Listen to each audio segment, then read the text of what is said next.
પોષણ લીલા. પોષણ એટલે અનુગ્રહ, અનુગ્રહ એટલે કૃપા. આપણે કહીએ પુષ્ટિ માર્ગ. આપણો પુષ્ટિનો અર્થ શું થાય? પુષ્ટિનો અર્થ થાય પોષણ, પ્રભુની કૃપાનો માર્ગ. એટલે કે આપણા સાધન બળથી પ્રભુ નહીં મળે, એમના કૃપા બળથી આપણને મળશે. અહીંયા જે કાંઈ કરીએ છીએ પ્રભુની કૃપા થકી. કોઈ એમ માને કે માળા કરવાથી કૃપા થાય, કોઈ એમ કે પાઠ કરવાથી કૃપા થાય, કોઈ એમ કે વ્રજમાં જવાથી કૃપા થાય, કોઈ એમ કે કથા સાંભળવાથી કૃપા થાય. કહ્યું ના, કરવાથી કૃપા નહીં થાય. કૃપા થશે ને તો જ માળા હાથમાં લેવાની ઈચ્છા થશે, કૃપા થશે તો જ પાઠ કરવાની ઈચ્છા થશે, કૃપા થશે તો જ વ્રજમાં જવાશે, કૃપા થશે તો જ કથામાં બેસાશે. કૃપા વગર સંભવ નથી. આ જ કૃપાનો માર્ગ. આગળ અજામિલ આખ્યાન આવ્યો. બ્રાહ્મણ છે. એકવાર એક એવી જગ્યાએ એની નજર પડી કે એની બુદ્ધિ બગડી ગઈ. બ્રાહ્મણપણાનું કર્તવ્ય છોડી દીધું, ગણિકા સાથે રહેવા લાગ્યો, ઘરબાર છોડી દીધા. એકવાર ગામમાં કેટલાક મહાત્માઓ આવ્યા. કોઈને પૂછ્યું કે કોઈ અહીંયા સારો બ્રાહ્મણ છે કે જેની જગ્યાએ અમે ભોજન કરી શકીએ? યુવાનો બેઠા હતા અને એમને મજાક સૂજી કે હા, અમારા ગામમાં તો બહુ પવિત્ર બ્રાહ્મણ. કોણ? કે અજામિલ. એના ઘરે જશો ને તો બહુ પવિત્ર ભોજન મળશે. મહાત્માઓ આવ્યા. અજામિલ તો બહાર ગયો હતો. ગણિકા હતી, તેની જોડે રહેતો હતો, ગર્ભવતી હતી. થયું કે અમારા ઘરમાં તો ક્યારેય આવા બ્રાહ્મણો આવે નહીં, અને આ મહાત્માઓ આવ્યા છે, સેવા કરવાનો મોકો મળ્યો છે. કહ્યું કે ભોજન કરાવીશ?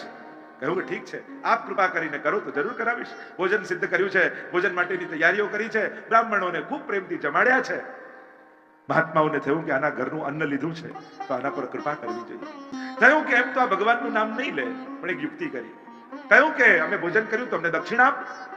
અરે મારા ઘરમાં તો કઈ દક્ષિણા નથી, અમને બીજું કઈ દક્ષિણામાં નથી જોઈતું, વચન આપ દક્ષિણામાં. તારા જે ઘરે બાળક થાય એનું નામ તું નારાયણ રાખીશ. થયું કે એમ તો ભગવાનનું નામ નહીં લે, પણ પુત્રને મોવશ પણ દિવસમાં 10 વાર નારાયણ બોલશે ને તોય આના પર કૃપા થઈ જશે.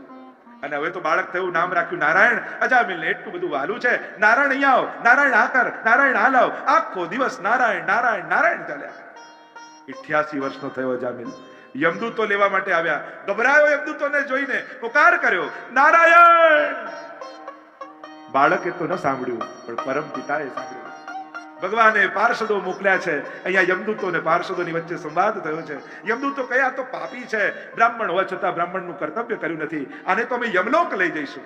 પાર્ષદોએ કહ્યું આણે અંત સમયમાં ભગવાનનું નામ લીધું છે. અરે ભગવાનનું નહીં, દીકરાનું નામ લીધું. આ પાર્ષદો કહે અજ્ઞાનાદ અથવા જ્ઞાનાદ ઉત્તમ શ્લોક નામ યત સંકીર્તિનમ અઘમ પુંસો દહે દેદો યથા નરઃ. પાર્ષદો સમજાવવા લાગ્યા ભગવાનનું નામ તો અગ્નિ જેવું છે, અગ્નિમાં જાણતા લાકડું નાખો કે અજાણતા પડી જાય એ તો બાળી જ નાખે છે.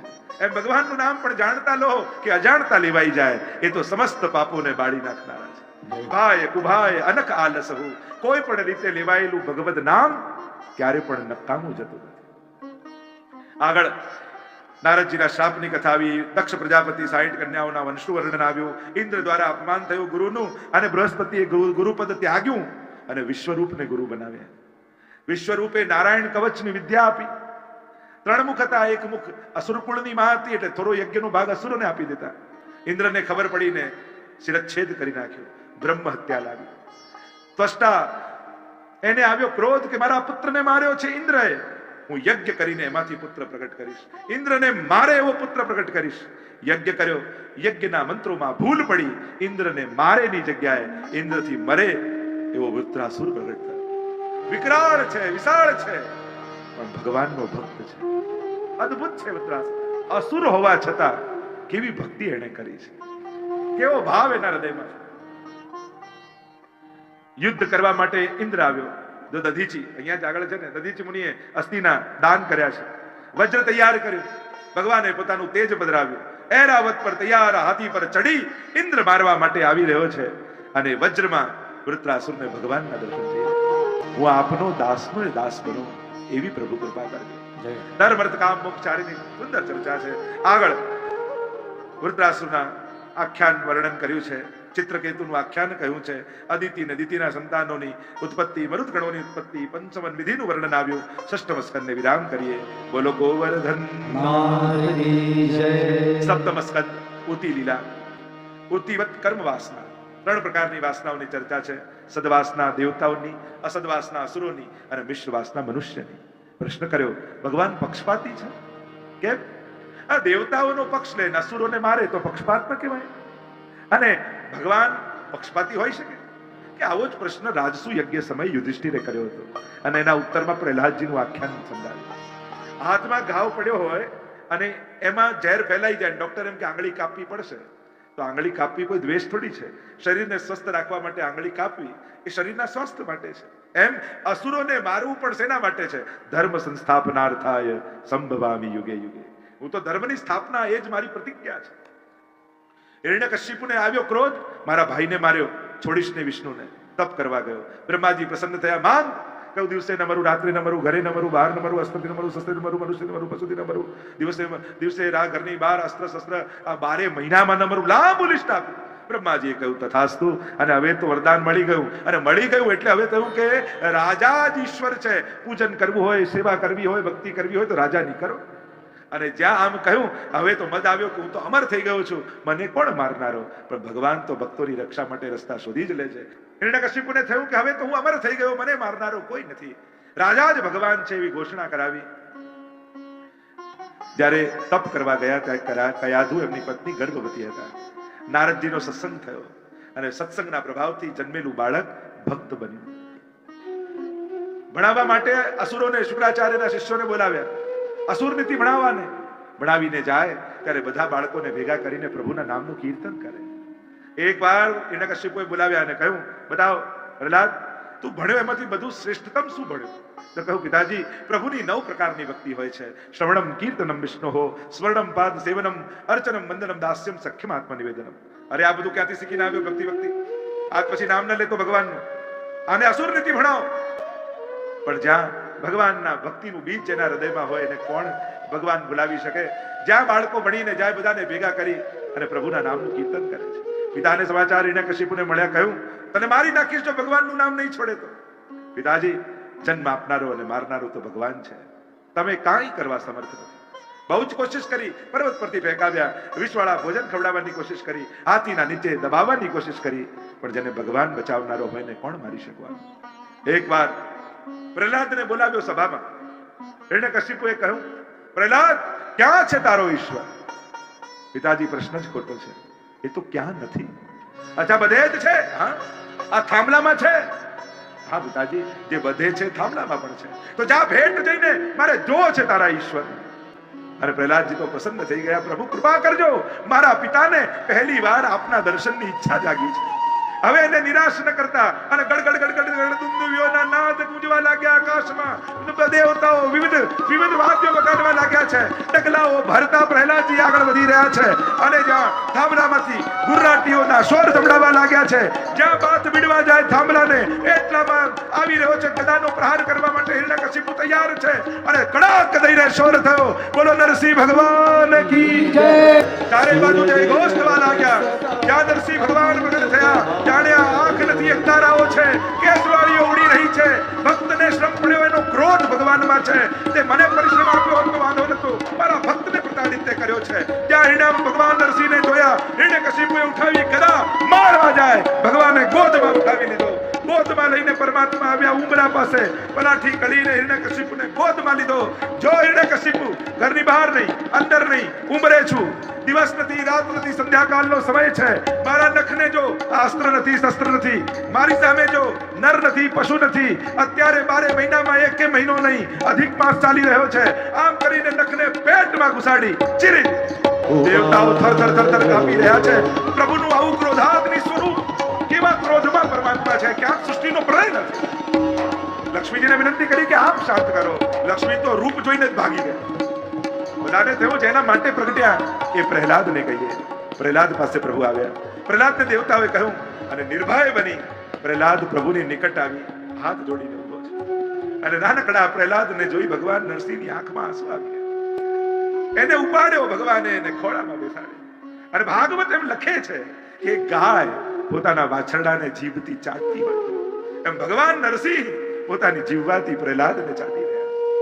એક બાજુ આંખમાં હસવું છે કે પ્રહલાદ, તારા જીવનમાં આટલી વિપત્તિઓ આવી, તે મને એકવાર ન બોલાવે, મારી પાસે ક્યારે કઈ માંગ્યું નહીં. પ્રહલાદજી કહેને લગે, સવઈ વડી કહ, એ તો વેપારી કહેવાય જે ભક્તિ કરીને કંઈક માંગે. પ્રહલાદ, મારી કઈક ઈચ્છા છે કે હું તને કંઈક આપું. પ્રભુ આપ જો આપવા જ ઈચ્છતા હો ને તો એટલું માંગુ છું કે આપની પાસે ક્યારે માંગવાની ઈચ્છા જ ન થાય એવા આશીર્વાદ મને. ભગવાન કહે પણ હું કંઈક આપવા ઈચ્છું છું, આપીને મને આનંદ થશે, કંઈક માંગ મારી પાસે. અને ત્યારે ભગવાનને પ્રહલાદ કહે છે આપવા ઈચ્છતા હો તેટલું માંગુ છું, મારા પિતાની અધોગતિ ન થાય એવા આશીર્વાદ આપો. અરે તારા જેવું બાળક કોઈના ઘરે જન્મ લે ને તો એની તો 21 પેઢીઓ એમને એમ તરી જતી હોય. સુંદર સ્તુતિ પ્રહલાદજીએ કરી છે અને સ્તુતિ કરતા પ્રભુને કહ્યું આપ તો પ્રેમથી જ પ્રાપ્ત થાવ એવા છો, કોઈ રૂપ ગુણ શીલ સુઘડતા ઇન બાત નરી જઈએ, પ્રીતમ પ્રીત હિતે પઈએ. આગળ સપ્તમ સ્કંદને વિરામ આપીએ. બોલો ગોવર્ધન નાથ કી જય. અષ્ટમ સ્કંદ મનવંતર લીલા. મનવંતરમાં મનુ પુત્રો ઇન્દ્ર દેવ સપ્તર્ષિ ને ભગવદ અવતાર, અચ્છ વસ્તુ મનવંતરમાં હોય. અહીંયા મનવંતર લીલાનું ગાન કરતા ગજેન્દ્ર મોક્ષની કથા કહી છે. ત્રિકૂટ પર્વત વિશાળ વન છે અને એમાં આ गजेंद्र रहे છે, हाथी रहता है, कई पत्नियां हैं, कई बालके हैं, बहुत बड़ा परिवार है. और जब जीवन में सब ठीक चल रहा हो तब मनुष्य को मृत्यु का विचार नहीं आता. देखो ये जीवात्मा का प्रतीक है गजेंद्र, और इसीलिए जीवात्मा से कोई भी बात आप कहो ना तो अपनी बात अपना परिचय हमेशा भूतकाल से जीव देता है. इसको हाथी बताया जीवात्मा, क्योंकि उससे पूछो पत्नी थी, हाँ थी, गाड़ी थी, हाँ थी, कोठी थी, हाँ थी, हर एक बात में जो हाथी हाथी करे इसको हाथी बनाया. सब था मगर मृत्यु तो अटल है, इसलिए मृत्यु को मगर बनाया. पैर पकड़ा गजेंद्र का, खींचने लगा मगर ये संसार सागर है, और जब मृत्यु पैर पकड़ता है उससे कोई नहीं छुड़ा सकता. घणी વાર કેટલી કોશિશ કરીએ કે બહાર નીકળે અને ખેંચતો જાય. ડૂબવા લાગ્યો હાથી. છેલ્લી ઘડીએ ભગવાન યાદ આવ્યા. હે હરી, કમળ લઈને ફેંક્યું પરમાત્મા તરફ. હા બોલ્યો ત્યાં તો ભગવાન ગરુડ પર, અને રી બોલ્યા ત્યાં તો ગ્રહનો ઉદ્ધાર કરી દીધો. બોલાવ્યા મોડા પણ આવ્યા પહેલા ઠાકોર. આજ પ્રભુ આશ્ચર્ય થયું. બોલાવ્યા હાથી અને ઉદ્ધાર ગ્રહનો, મગરનો. આવું કેમ? કારણ કે હાથીએ ભગવાનના નામનું ઉચ્ચારણ કર્યું ને એટલે મગરને એમ થયું કે આ તો ભગવાનનો ભક્ત લાગે છે અને ભક્તના પગ પકડીશ ને તો મારો ઉદ્ધાર થઈ જશે. એને પગ પકડી લીધા. ભગવાન આવીને વિચાર કરે કે બોલાવનારો મારો દાસ, પણ એના ચરણ જેને પકડ્યા છે એ તો દાસાનું દાસ, એટલે પહેલી કૃપા તો એના પર કરવી જોઈએ. એટલે કૃપા થઈ ગ્રહ ઉપર. સુંદર સ્તુતિ ગજેન્દ્રને કરી છે. આગળ ચાક્ષુષ મનવંતરમાં સમુદ્ર મંથનની કથા આવી. ભગવાને દેવોને દાનવોને સમજાવ્યા. સમુદ્ર મંથન શરૂ થયું છે અને મંદરાચલ પર્વતને લઈને વાસુકીનાગથી જ્યાં દોરડું માનીને ઘસવા ગયા ત્યાં તો ડૂબવા લાગ્યું. બોલો કચ્છપ ભગવાન કી જય. કચ્છપ રૂપે પ્રગટ થઈને આધાર આપ્યો. સમુદ્ર મંથન શરૂ થયું છે. 14 રત્નો નીકળ્યા છે. કાલકૂટ વિષ સૌથી પહેલા નીકળ્યું. વિષ તો વૈષ્ણવ જ પી શકે, બીજું કોણ પીએ? મહાદેવજી પાસે ગયા, પાન કરી ગયા, ન જીભમાં રાખ્યું, ન પેટમાં રાખ્યું, ગળામાં રાખ્યું, એટલે નીલકંઠ થઈ ગયા.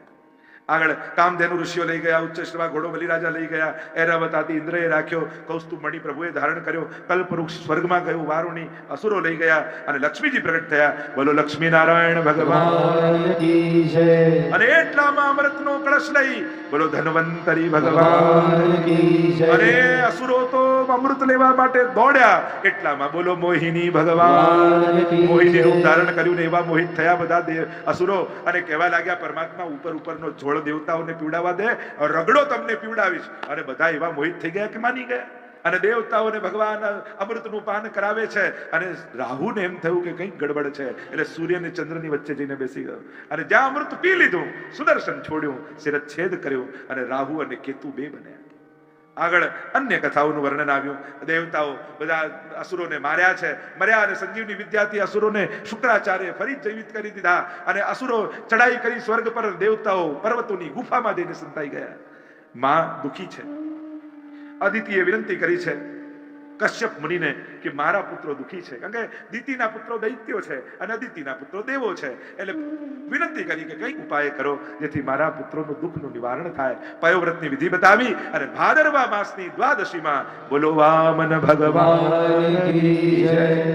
વામન ભગવાન પ્રગટ થયા છે. દરેક દેવતાએ ઉપહાર આપ્યા અને ઉપહાર લઈને ચાલ્યા ક્યાં? ભૃગુ કચ્છ, નર્મદા તટે જ્યાં આજનું ભરૂચ છે ત્યાં વામન ભગવાન આવ્યા. ત્યાં યજ્ઞ કરીને બિરાજમાન છે બલિરાજા. જ્યાં આવતા જોયા વામન ભગવાનને. સ્વાગતમ તે નમસ્તુભ્યમ બ્રહ્મન કિમ કરવા મને. સ્વાગત છે આપનું, આપનું હું શું પ્રિય કરું? આપ કહો એ કરી બતાવું, આપ માંગો એ આપને આપું. અરે અમે તો સંતોષી બ્રાહ્મણ, 3 ડગલા ભૂમિ આપ, એ પણ મારા પગથી માપીને. હસવા લાગ્યા બલિરાજા, છો નાના ને વાતે નાની કરો છો. મારી પાસે એકવાર માંગે ને એને પછી ક્યાંય માંગવા ન જવું પડે. એ પોતે દાતા બની જાય. આપવું હોય તો માંગવું એ આપ, નહીં તો આ ચાલ્યું. હાથમાં સંકલ્પ કર્યો અને સંકલ્પ કરવા જાય ત્યાં શુક્રાચાર્ય રોકો, ઉભો રે ઉભો રે ઉભો રે ઉભો રે, આ તારું બધું લઈ જશે. આજે પણ ઘણા એવા શુક્રાચાર્ય જેવા ફરતા, કરતું હોય કોઈ, આપતું હોય કોઈ ને દુખે આને. આટલું કરવાની શું જરૂર છે, આમ કરવાની શું જરૂર છે, આટલું આપવાની શું જરૂર છે? અરે જેના હાથે સત્કર્મો થતા હોય, પુણ્ય થતા હોય, એને રોકવું પણ પાપ છે. કોઈને પુણ્ય કરતા રોકવાની. કોઈ જીવનમાં સત્કર્મ કરે અને આપનારનું ક્યારે ઓછું થતું નથી. આ શાશ્વત સિદ્ધાંત છે. જે આપે છે ભગવાન અનેક ગણું કરીને પાછું આપે છે. તમે એક બીજ વાવો, કેટલું કરીને ભગવાન આપતા હોય છે. આપનારનું ક્યારેક ઘટતું નથી. નથી આપતા એમનું ખતમ થઈ જાય છે. એટલે દોનો હાથ ઉલેચીએ યહી શયાનો કામ. આગળ જ્યાં સંકલ્પ કર્યો વામનમાંથી ભગવાન વિરાટ બની ગયા. 2 ડગલામાં બધું જ માપી લીધું. બાંધ્યા બલિરાજાને. 3 ડગલાની વાત હતી. બતાવો ત્રીજું ડગલું ક્યાં મૂક્યું? બલિરાજાએ પોતાનું મસ્તક ઝુકાવ્યું અને કહ્યું ત્રીજું ડગલું અહીંયા મૂક્યું. 2 ડગલામાં સર્વનું સમર્પણ, ત્રીજા ડગલામાં સ્વનું સમર્પણ, અને આમ 3 ડગલામાં સર્વસ્વનું સમર્પણ કર્યું. સુતલ લોકનું રાજ્ય આપ્યું છે. પ્રભુ પોતે દ્વારપાલ બન્યા છે. આમ સુંદર કથાઓ આગળ. મત્સ્ય અવતારની કથા આવી. સત્યવત રાજા કર્તમાના નદીના કિનારે ઉભા છે. હાથમાં માછલું આવ્યું. કુંડામાં મૂક્યું તો કુંડા જેટલું થઈ ગયું. મોટા પાત્રમાં મૂક્યું તો એટલું થઈ ગયું. હજી મોટા પાત્ર એટલું થઈ ગયું. સરોવરમાં મૂક્યું તો સરોવર જેટલું થઈ ગયું. દરિયામાં દરિયા જેટલું. પૂછ્યું તો આપ છો કોણ? બોલો મત્સ્ય ભગવાન. થોડા સમયમાં પ્રલય કાલ થશે, બધું જલમાં ડૂબી જશે. ત્યારે નાવ તારી પાસે આવશે અને વેદોની તારે રક્ષા કરવાની છે. હું મત્સ્ય રૂપ ધારણ કરીને આવીશ. મારી સિંગડાની જોડે નાવને બાંધી લેજે. જ્યાં સુધી પ્રલયકાલ ચાલશે ત્યાં સુધી વેદોની રક્ષા કરીશ. જેમ કહ્યું એમ જ થયું અને આમ વેદોની રક્ષા કરી છે. એવી કથા આવી. અષ્ટમ સ્કંદને વિરામ આપીએ. બોલો ગોવર્ધન નાથ કી જય. નવમ સ્કંદ ઈશાનું કથા. 24 અધ્યાય. સુદ્યુમ્નની કથા આવી. નભગના પુત્ર નાભાગની કથા આવી. અમરીશની કથા આવી. હરિશ્ચંદ્રની કથા આવી. સગર ચરિત્ર આવ્યું. ભગીરથ રાજા એવો પ્રયાસ કર્યો પોતાના પૂર્વજોના ઉદ્ધાર માટે. ગંગાજીનું અવતરણ કર્યું છે અને ગંગાજીમાં અસ્થિ વિસર્જન થયા છે અને સર્વનો ઉદ્ધાર થયો છે. આગળ સૂર્યવંશમાં ખટવાંગના દીર્ઘબાહુના રઘુ, રઘુના અજના દશરથ અને દશરથના પુત્ર રામની કથા. આગળ નિમિ રાજાની કથા આવી. પરશુરામ દ્વારા ક્ષત્રિય સંહારની કથા આવી. ચંદ્રવંશનું વર્ણન આવ્યું. યયાતિનું ચરિત્ર આવ્યું. રંતિદેવની કથા આવી. આ રંતિદેવ એટલા બધા દયાળુ હતા, કોઈનું દુઃખ ન જોઈ શકતા. જેનું પણ દુઃખ દેખાય પરમાત્મા પાસે માંગે, આ બધું દુનિયાભરનું દુઃખ મને આપી દો, દુનિયામાં કોઈ દુઃખી ન રહે. પરીક્ષા પણ ભગવાને કરી. ભૂખ્યા હતા, ભોજન મળ્યું એ પણ આપી દીધું. એવા દયાળુ રંતિદેવ હતા. અહીંયા નવમ સ્કંદને વિરામ કરીએ. બોલો ગોવર્ધન ભાગવત ભગવાન. બોલો કૃષ્ણ કનૈયા લાલ કી જય. દશમ સ્કંદ પ્રભુનું હૃદય. 90 અધ્યાય. બાકી બધા અંગો નાના, પણ ભગવાનનું હૃદય બહુ મોટું. પ્રભુના હૃદયમાં બધા માટે સ્થાન છે. આની ચર્ચા તો કાલે કરીશું. નિરોધ લીલા છે. અત્ર સર્ગો વિસર્ગશ્ચ સ્થાનમ પોષણમૂતય મન્વંતરેશાનું કથા निरोधो मुक्तिराश्रय. कल चर्चा करेंगे निरोध लीला की. यहाँ महाराज परीक्षित सुखदेव जी से कहते हैं परम अद्भुत एवं प्रभुना चरित्र मारा कृष्ण કર્યા છે અને મારા ઈષ્ટ છે. એટલે જેમ સંક્ષિપ્તમાં અન્ય કથા કહી એવું સંક્ષિપ્ત ન કરતા વિસ્તારથી કહો. નિવૃત્ત તર્ષૈ રૂપગીયમાના ભવૌ સદા છોત્ર મનો વિરામા કૌત્તમ શ્લોક ગુણાનુવાદા પુમાન વિરજ્યેત વિના પશુજ્ઞાત. કોણ એવો આત્મઘાતી જીવ હશે જેને ભગવાનની કથામાં રસ નહીં આવતો હોય? પરીક્ષિત મહારાજ યાદ કરે છે, આ કથા જે મને મળી રહી છે એ શેને કારણે? પરીક્ષિત મહારાજ એવું કયું પુણ્ય કર્મ કર્યું હતું કે એને ભાગવત જેવી કથા મળે? એમણે તો પાપ જ કર્યું હતું ને, ઋષિનો અપરાધ જ કર્યો હતો ને, શ્રાપ જ મળ્યો હતો ને. એવી તો કોઈ ભક્તિ કરી નથી કે એના બદલામાં એને આવી ભાગવત કથા મળે. પ્રશ્ન થાય ને. કારણ પરીક્ષિત મહારાજ જ આપે છે. શું આપે છે? મહારાજ, મારા પૂર્વજો ઉપર ઠાકોરજીની કેવી કૃપા હતી, કેવા ભગવદીઓ મારા વડીલો હતા કે જેના માટે પ્રભુએ કેવો કેવો શ્રમ લીધો છે. પ્રભુને કેવા વાલા ભક્તો મારા વડીલો હતા. ન તરી શકાય એવું કૌરવ સૈન્ય સાગર એક વાછરડાના પગનો ખાડો પડે અને માણસ ચાલતો ચાલતો સહજમાં ઓળંગી જાય, એ રીતે ઓળંગી ગયા. જીતી શકાય એવી કોઈ સંભાવના ક્યાં હતી? કેમ જીત્યા? કારણ કે લગામ ઠાકોરજીના હાથમાં હતી, પ્રભુના ભક્તો હતા. અને એ ભક્તોની લાજ ભગવાન એવી રાખે છે કે કેવલ ભક્તો ઉપર જ કૃપા નથી કરતા, ભક્તોના વંશજો ઉપર પણ કૃપા કરે છે. જો ને મારામાં કોઈ સત્કર્મ નહોતું, કોઈ પુણ્ય કર્મ નથી, છતાંય શ્રાપિત થયેલો હું ભગવાનની કથા આપના મુખે સાંભળી રહ્યો છું. આનાથી મોટી કૃપા પ્રભુની શું હોઈ શકે છે? અનેક પ્રશ્નો કર્યા છે. બલરામજી તો રૂક્ષ્મણીજીથી પ્રગટ થયા, પછી દેવકીજીના પુત્ર કેમ કહેવાય? કૃષ્ણ વસુદેવજીનું ઘર છોડીને વ્રજમાં કેમ બસ્યા? નંદાદી ગોપો સાથે ક્યાં ક્યાં નિવાસ પ્રભુએ કર્યો? પ્રભુએ વ્રજ તથા મધુપુરમાં રહીને કઈ કઈ લીલાઓ કરી? કંસ તો મામા હતા, છતાં એને કેમ માર્યા? પ્રભુએ દ્વારિકાપુરીમાં યદુવંશીઓ સાથે કેટલા વર્ષ નિવાસ કર્યો? પ્રભુની કેટલી પત્નીઓ હતી?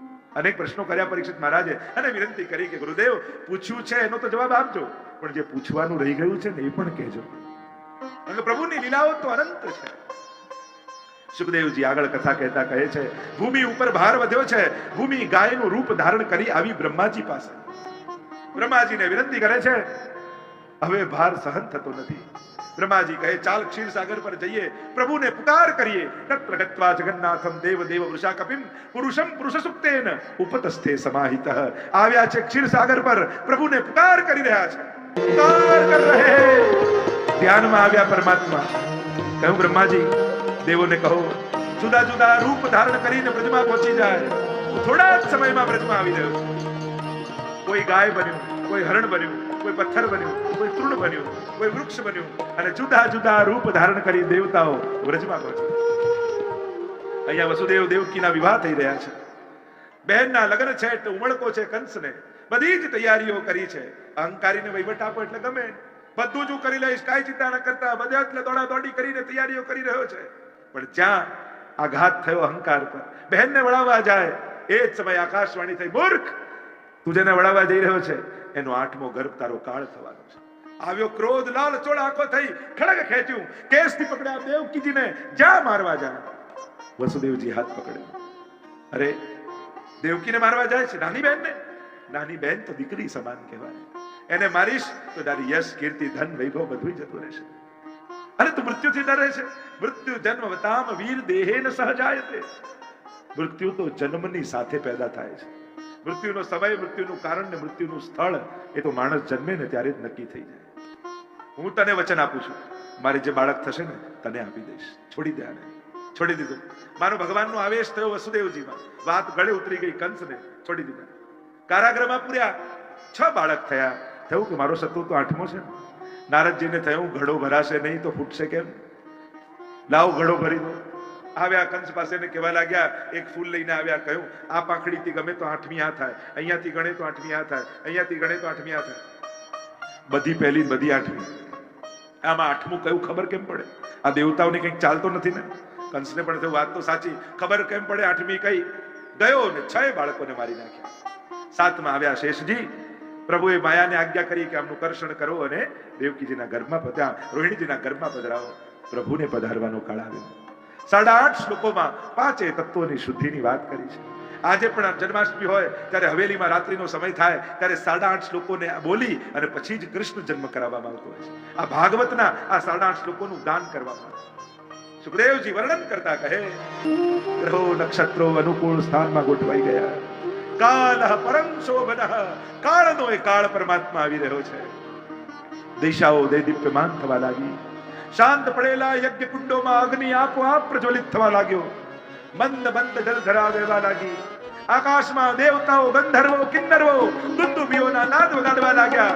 અપ્સરાઓને થયું કલા નિધિ આવે છે, અમારી કલા નિધિને સમર્પિત કરીએ. અને અપ્સરાઓ ઘૂંઘરું ચરણોમાં બાંધી છમ છમ છમ છમ કરતા નૃત્ય કરવા લાગી. પુષ્પ વર્ષાઓ થવા લાગી. અપ્સરાઓ છમ છમ છમ છમ છમ કરતા નૃત્ય કરે છે. ગંધર્વો, કિન્નરો તાલ વગાડે છે. કોઈ પખાવ, કોઈ દુંદુભીઓના નાદ, કોઈ વીણા, કોઈ સારંગી મંત્ર ધ્વનિઓ ગુંજી રહ્યા છે. આ કોઈ વાતાવરણ અનંત છે. મધ્યરાત્રિનો સમય આવ્યો છે. તમદ્ભુતમ બાલકમંબુજે ક્ષણમ ચતુર્ભુજમ શંખ ગદા દ્વિદાયુધમ શ્રીવત્સલક્ષ્મમ ગલસૌભિકૌસ્તુભમ પીતાંબરમ સાંદ્ર પયોદ સૌભગમ. ચતુર્ભુજ રૂપે નારાયણ પ્રગટ થયા. વસુદેવ દેવકી ધન્ય થયા છે. અમારા ઘરે પ્રભુ પધાર્યા છે. અરે પ્રભુ બાલક રૂપે આવવાની વાત હતી, આ તો પિતા રૂપે આવ્યા છે. બાલક બની જાઓ. પ્રભુ આજ્ઞા કરે છે, મને છાપમાં પધરાવો અને ગોકુલ લઈ જાઓ. છાપમાં રેશમી વસ્ત્ર વિછાવ્યું, પ્રભુને પધરાવ્યા છે. અને એક વૈષ્ણવ જાણે માથે ઝાંપીજી લઈ અને વ્રજયાત્રા કરવા નીકળ્યો હોય એમ પ્રભુને માથે પધરાવી ગોકુલ તરફ પ્રયાણ કર્યું છે. વસુદેવજી પ્રભુ માથે આવ્યા ને તો આપમેળે બેડી ખુલી ગઈ, દરવાજાઓ ખુલી ગયા. એટલે જ પુષ્ટિ માર્ગમાં કહેવાય ને, તમારા માથે કયું સ્વરૂપ બિરાજે છે? કારણ કે જેના માથે પ્રભુ આવે ને એને સંસારની બધી બેડીઓ ખુલી જાય, એને બધેથી રસ્તા મળી જાય. માર્ગ મળ્યો, આવ્યા યમુનાજી. યમુનાજીએ ચરણોનો સ્પર્શ કરાવ્યો છે અને ચરણોનો સ્પર્શ કરીને યમુનાજીએ માર્ગ આપ્યો. આવ્યા વસુદેવજી નંદ બાબાના મહેલમાં. માયાનો જન્મ થયો છે. લાલનને પધરાવ્યા, માયાને લીધી અને આવ્યા પાછા મથુરા. આવતાની સાથે જોર જોરથી માયા રડવા લાગી છે. દ્વારપાલોને અવાજ સંભળાવ્યો, દોડતા જઈને સમાચાર આપ્યા, અષ્ટમ ગર્ભનો જન્મ થયો, દીકરીનો જન્મ થયો છે. આવ્યો કંસ, જ્યાં પછાડવા જાય આકાશમાં ગઈ અસ્તભુજાળી માયા થઈ. મૂર્ખ, તને મારનારો તો ક્યારનો બીજે પહોંચી ગયો છે. અહીંયા ગોકુલમાં સવાર પડી. સૂરજના સોનેરી કિરણો લઈને માનો કોઈ નૂતન પ્રભાત ખીલ્યું છે ગોકુલમાં. અને સ્વર્ણમય કિરણો આખા પૃથ્વીને સોનેરી ચાદરથી ઢાંકી રહ્યા છે. માનો પૃથ્વી રાણી સોનાની ઓઢણી ઓઢીને નંદ મહોત્સવનો આનંદ કરવા આવી છે. કલકલ કલકલ કરતા યમરાજી ઉછાળા મારી રહ્યા છે. મારા નાથ પધારી રહ્યા છે. મારું રૂપ, મારું વર્ણ, મારા ગુણોને ધારણ કરનારા પ્રભુ પધારી રહ્યા છે. મયુરને થયું, અરે અમારા પીછાને ધારણ કરનારા પરમાત્મા, પહેલી વધાઈ ગોકુળને હું આપું. કેવો કેવો ના સ્વર કરી આખા ગોકુળને ગજવી રહ્યા છે. વહેલી સવારે નંદ બાબા જાગી ગયા. આખી રાત આજે નિંદ્રા નથી આવી. રાતના સૂતા હોય અને સ્વપ્નમાં એમ દેખાય કે નાનકડું બાળક, ઘૂંઘરાળા કેસ, મોટા મોટા નેત્રો, શ્યામ નીલ વર્ણ પરમાત્મા, એવું સુંદર બાળકનું રૂપ, હાથમાં પગમાં સુંદર નુપુર છે ને છમ છમ છમ છમ કરતા નંદાલયના આંગણે દોડી રહ્યું. એકદમ આંખ ખુલે કે આ બાળક કોણ છે? અને અંધારું દેખાય એટલે પાછા નંદ બાબા સુઈ જાય. સુઈ જાય એટલે પાછું સ્વપ્નમાં આવે, મોટી મોટી નંદાલયની ગાયો છે, મધ્યમાં કોઈ વેણું લઈને શ્યામ સુંદર બાળક વેણુનો નાદ કરતો ગાયોને હંકારતો ગોકુળ તરફ આવી રહ્યો. ફરી આંખ ઉઘડે ને જુએ તો કાંઈ ન દેખાય. આ મંગલ સ્વપ્નો નંદ બાબાને આવ્યા છે. બ્રહ્મ મુહૂર્તમાં જાગીને ગૌશાળામાં પહોંચી ગયા, ગાયોની સેવા કરવા લાગ્યા. પ્રભુ આવી તો ગયા પણ પ્રભુના વધામણા કોઈ કરતું નથી. એટલામાં સુનંદાજી નંદ બાબાના બહેન, કારણ કે ભાભીને બાળક થવાનું હતું એટલે રહેવા આવ્યા છે. જ્યાં સુતિકા સદન પાસેથી પસાર થયા, પ્રભુના રડવાનો અવાજ સંભળાયો. દોડતા ભીતર ગયા અને જુએ તો યશોદાજીને નિકટ નીલમણી અલૌકિક સુંદર બાળક સૂતું છે. अरे जाग यशोदा, धन्य यशोदा, भाग्य तिहारे जिन ऐसो सुत जायो हो. देख यशोदा, तेरे घर लालन प्रगट हुए. અને જ્યાં યશોદાજી જુએ ને આવા અલૌકિક બાળકનું સ્વરૂપ જોયું, છાતીએ ચાપી લીધા. બોલી શકતા નથી. ચોધાર આંસુએ હરખના રડી રહ્યા છે યશોદાજી. સુનંદાજી તો રહેવાયું નહીં. દોડતા દોડતા દોડતા રસોડામાં પહોંચ્યા છે. મિશ્રીનો ડબ્બો ખોલ્યો, બંને હાથમાં મુઠ્ઠીમાં મિશ્રી ભરી ભાગતા ભાગતા નંદ બાબા પાસે આવ્યા. બાબા बधाई है, बधाई है, बधाई है. अरे कहाँ भयो? बाबा आप सुनोगे तो आनंद में आ जाओगे. अरे भयो का? એટલામાં સુનંદાજી મોઢામાં મિશ્રી આપી અને બોલ્યા, હેરી હે નંદરાય કે આનંદ भयो.